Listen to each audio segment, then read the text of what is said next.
Naghahanap ka ba ng napaka-affordable na bahay? Located dito sa Naik, Cavite. Napakaganda ng community. Complete amenities tayo dyan. Probinsya feels kaya napaka-aliwalas lamang ng lugar at perfect na perfect for starting family. I-check nyo na po ito.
Good day mga Kayor Homes! Nandito po tayo ngayon sa Malaynin, Luma, Naik, Cavite, and for today's house tour po, i-feature po natin ang isa pa pong project ni Axia, si Naik Country Homes. Si Naik Country Homes po ay merong 17 hectares.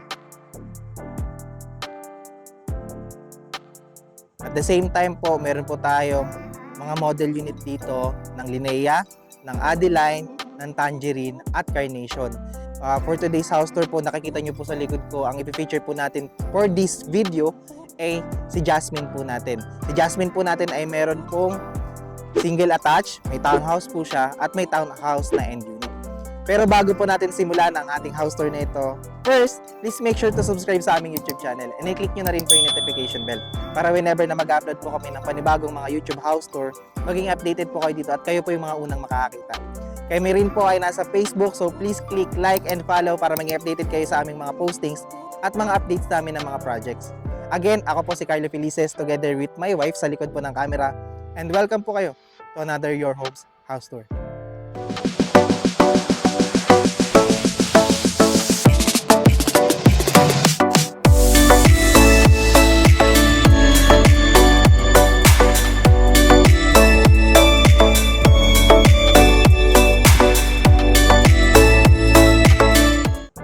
Si Naik Country Homes po natin ay located po sa Malaynin, Luma, Naik, Cavite, and meron po tayong 17 hectares po na project po. So at the same time po, napakaganda po ng location nito. Katulad po na nabanggit ko kanina, probinsya feels po yung lugar. So makapansin nyo po dyan na maliwalas lang at kompleto po ang ating amenities dito. Meron po tayong guardhouse po dyan. At the same time, may clubhouse po tayo, may basketball court, at may playground po tayo. So ngayon, i-feature po natin yung kanilang end unit na meron pong lot area na 72 square meter. Minimum po yon. At the same time, floor area na 44.5 square meter. So, ano pang hinihintay natin? Tingnan po natin ang unit. Ngayon, kung mapapansin po natin, bago po pala natin pasukin yung loob, meron po itong bare na turnover kaya napakamura pa. Meron po tayong provision for 2 bedroom. Meron po tayong 1 toilet and bath, may dining area, may living area, may kitchen, may service area po tayo. And at the same time po, meron po tayong parking space kahit po sa ating mga townhouse. So ngayon, pag-usapan po natin yung bahay mismo. So ayan, kung mapapansin po natin, ito po ang pagkakadesign ng ating lahat ng Jasmine. Pag tayo po ay townhouse, syempre hanggang dito lang po yan. Mamaya, titignan po natin yan doon sa kabilang model unit po natin. And kapag tayo po ay nakakuha ng end unit at single attached, ganito po siya, palagi po siyang may bintana dito sa gilid. Ayan, kung makapansin nyo po sa camera. So, ayan, dahil tayo po ay 72 square meter ang ating lot area, napakalaki po. At marami po kayong pwedeng gawin. Pwede po kayong, dito po sa part na ito na po yung pwede natin gawin. Or ito po talaga yung parking area po natin. So, kahit po malaki po ang inyong sasakyan, dahil malaki po ang inyong lot area, kasyang-kasya po yan. Dito naman po sa ating gilid, meron pa po tayong setback dito sa gilid. At kung mapapansin nyo, pwede pa po kayo maglagay dito ng garden. At kung ano po yung idea na gusto nyo dito. So in case po na gusto nyo magpa-renovate, magpa-extend, perfect na perfect po itong unit na to. At hindi po ganun kasi kahigpit si Axia, so sasabit lang naman po tayo ng plano dyan. So ngayon, ito po ang pagkakadesign natin ng bahay. Meron lang po siyang accent ng mga bato po rito. At the same time, yung pagkakulay po natin ng bahay, medyo dirty white na may pagka-brown. Napakaaliwalas lang po sa mata ng kulay ng bahay. So tara, tignan po natin na loob. So ayan, kung mapansin din po natin, ang ating pintuan po ay metal flush door na yan, kaya napakatibay na rin po niyan. And dito po, habang mapansin po natin pagbukod sa atin, yung sinasabi ko po kanina ng turnover natin na tayo po ay bare. Wala lang po siyang tiles, pintura, at the same time po kisame sa taas ng partition. So yun po ay ang kagandahan naman doon. Kayo po yung makakapag-decide yung gusto nyong ilagay na design po sa inyong bahay. Kulay ng pintura, ano pong tiles, pwede nyo po siyang pagpilian pa. And yan po yung isa po sa reason kung bakit napakamura pa ng ating mga unit dito sa Nike Country Homes. So ngayon, dito po pagpasok po natin, bubungad sa atin ang ating space for the living area. Dito po sa ating living area, as you can see po, kasyang-kasya po. Nung maglagay tayo ng sofa, pwede po dito yung lagay natin yung TV. The same time, dito po sa harapan, meron pa tayong malaking bintana. Dito po sa ating bintana, pagdating po talaga kasi kay Axia, malaki po sila maglagay ng bintana, kaya ang ganda po ng pagpasok ng liwanag or yung natural light at saka po yung pagpasok ng hangin. So ito po yung ating space for the living area. Bago po tayo mag-proceed, ito rin po yung ating ceiling. Mapapansin po natin sa ating ceiling, tayo po ay naka-steel deck na, kaya napakatibay na po yan. Ang kagandahan naman po kasi ng steel deck, yung kinonstruct po nila yan, hindi na po sila nag-backglass. Yan na po talaga yung pinanghulma nila. And nandiyan na rin po siya nakastay. Kaya mas matibay na rin po siya. So ngayon, mapapansin nyo po, mataas din po ang ating ceiling. Ako po ay 5'5", and mataas pa rin po siya. Nasa 10 feet po siya, kaya mataas-taas po ang ating ceiling. Kaya yun po, maliwalas pa rin po tignan yung bahay. So that is the space for the living area again. And dito po again sa ating ilalim ng hagdan, pwede kayong maglagay dito ng mga cabinet. And ako sa sarili kong idea, lalagyan po yan ng cabinet dito. So dito po ako maglalagay ng TV. So magkakaroon po kayo ng storage dyan. Now, dito po, ito naman po yung ating space for the living area. Mapapansin nyo po, wala po yung lababo na po nilagay nila ito sa labas. Mamaya tignan po natin yun. So dito po sa ating area, kasyang-kasya po dyan kahit maglagay po kayo ng 6-seater na dining table. So dito po, may bintana rin po tayo sa gilid ng ating sa part po na ito. Kaya maaliwalas pa rin po yung pagpasok ng liwanag kapag tayo po ay nakakuha ng single attach or end unit. So as you can see po, dito po sa katabi po ng ating dining area, dito naman po ang ating toilet and bath. Dito po sa toilet and bath, kumpleto po ang ating fixtures. Meron po tayong toilet, meron po tayong lavatory, may toilet paper holder, meron po tayong soap holder. At the same time po, may kasama na po itong shower po. Kung mapapansin natin, naka-tiles na rin po siya. Ganun na po yung pagkaka-turnover niya. Hindi pa lang po finish yung wall at wala pa po siyang pintura. So, medyo less na lang po mapagawa natin sa ating toilet and bath. So, dito po, ang ating pintuan naman po ay naka-PVC plastic door. Kaya kahit nababasa siya, hindi na po siya agad sisira. So, dito po sa tabi po ng ating toilet and bath, located naman po ang ating service area. So, as you can see po, metal flush door pa rin po ang ating pintuan, kaya napakatibay pa rin po niyan. At napaka-safe. And at the same time, nandito po sa ating bubungad ang ating service area. Meron na po tayo ditong kitchen countertop. So, may iba ko pong client ang ginagawa po nila, pinabubungan po ito. Pinapabubungan po yan. At the same time, pwede nyo rin po yan tibagin dito kung gusto nyo po i-extend yung inyong unit po dito. So, ito po yung ginawa nilang service area. Pwede rin po kayo maglagay dito ng laundry area. So, napakaganda po ng space nito. And dito na rin po connected yung ating excess na space sa ating gilid.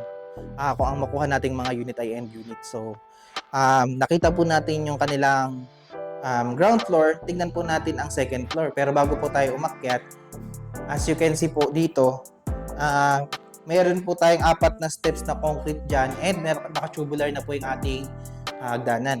So dito po, meron na silang nilagay ng mga simento dito para kung maglalagay po tayo ng vinyl or tiles, pwede po yan. So tara! So ayan, ang laki-laki pa rin po ng ating space sa pag-akit ng hagdan, kaya hindi po siya masikip. At the same time, kung mapansin nyo po, meron po tayong free-up space dito. Lagyan nyo po ito ng canvas, lagyan po nyo ng family picture, napakaganda po ng wall na ito. So, Ayan po siya. In the same time, pag-akit po natin sa second floor, bubungad po sa atin ang ating space na provision po for 2 bedroom. And as you can see po, kitang-kita po talaga yung mga poste po natin at saka yung mga biga. Pagdating po talaga kay Axia, napakatibay po ng pagkakagawa ng bahay. Pansin po natin yung tatak po ni Axia na may malaki po tayong mga bintana dyan. Ayan po. Kaya po talagang napaka ganda po ng pagpasok ng liwanag at saka ng hangin. Kaya maliwalas lang po yung bahay din. At the same time po, kung makapansin nyo, ito na rin po yung ating turnover ng ating ceiling. Magpalagay na lang po tayo ng kisame dyan. Okay na po yan. Yung ating mga switches ng ating mga ilaw, yung ating mga saksakan po, naka-ready na rin po yan. So, ayan po. Ngayon, kung mapansin nyo, ito po yung ating pwedeng gawin na first bedroom. Dito po yan. Pwede po kayo maglagay ng pintuan dito at dito sa side po na to. So, this is the first bedroom, and dito po, mapansin nyo, dito naman po natin pwedeng ilagay yung ating second bedroom. So, mamaya po, papakita rin po namin sa inyo yung extension po natin ng Jasmine. Nakatiles na po yun. Ginawan po nila ng medyo extension sa harap po ng bahay dahil yun po ay inner unit or yung townhouse po natin. Napakaganda pa rin po at marami po silang nagawa sa space. That is because po yung ating townhouse ay meron po 48 square meter naman po na lot area. So, ngayon, kung mapansin nyo po, this is a turnover po ng ating lahat ng Jasmine na unit. And nagkakaiba lang naman po sila kapag po kasi end unit at saka single attached. Palagi po silang may bintana rito. Pag townhouse po yung nakuha natin, wala po yan. So, tignan po natin yung magiging lote naman natin sa townhouse nila. Tara! So ayan, titignan din natin kung ano po yung magiging lote natin pag tayo po ay nakakuha ng townhouse natin. So this is 48 square meter. As you can see po, pares lang po yung loob po ng bahay, maliban po sa bintana po sa mga gilid. And as you can see po, hanggang dito po ang inyong unit. Kahit po kayo ay makakuha ng townhouse, malaki pa rin po ang inyong space dahil ito po ay 48 square meter. Marami pa rin po ang pwedeng gawin at meron pa rin po kayong parking. So at the same time, yung pagkaka-turnover po natin, ganun pa rin naman po, bare pa rin po. And medyo mas mababa po yung price po ng ating townhouses. So ngayon po, nakita po natin ang ating mga model unit ni Jasmine, pag-usapan po natin ang presyo. So magkano nga ba ang presyo ng ating model unit sa Jasmine? Siguro simulan po natin sa ating townhouse na meron pong typical lot area na 48 square meter at floor area na 44.5 square meter. Ang ating total contract price po sa ating townhouse na Jasmine ay nag-i-start po sa 1,682,000. Meron po tayo 6,000 po na reservation fee po dito, and meron po tayong 6,360 na monthly down payment for 24 months po yan. Ang ating magiging monthly amortization naman po for 30 years ay magiging 9,340 pesos, and meron po tayong required income po dito na 26,686 pesos. So ang ating townhouse and unit naman po na merong typical lot area po na 72 square meter at floor area na 44.5 square meter ay nag-i-start po sa price na 2,009,000.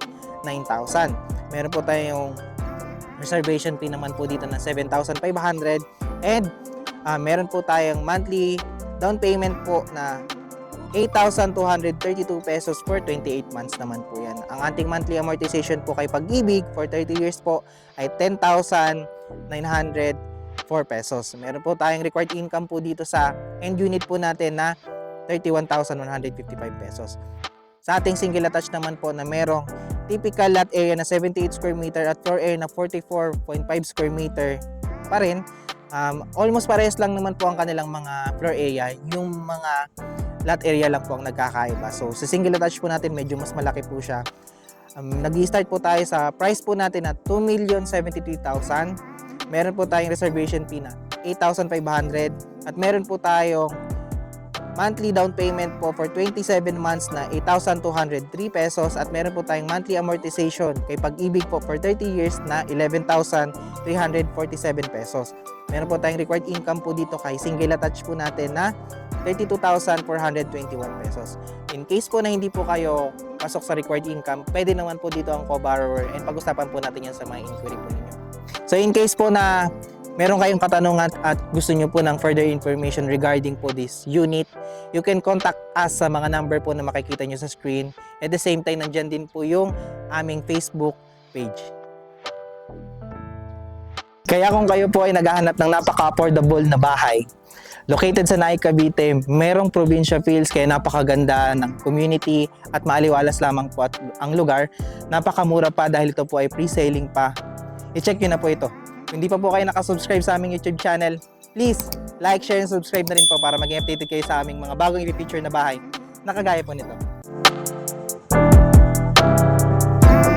Again, maraming salamat po sa panonood at magandang araw.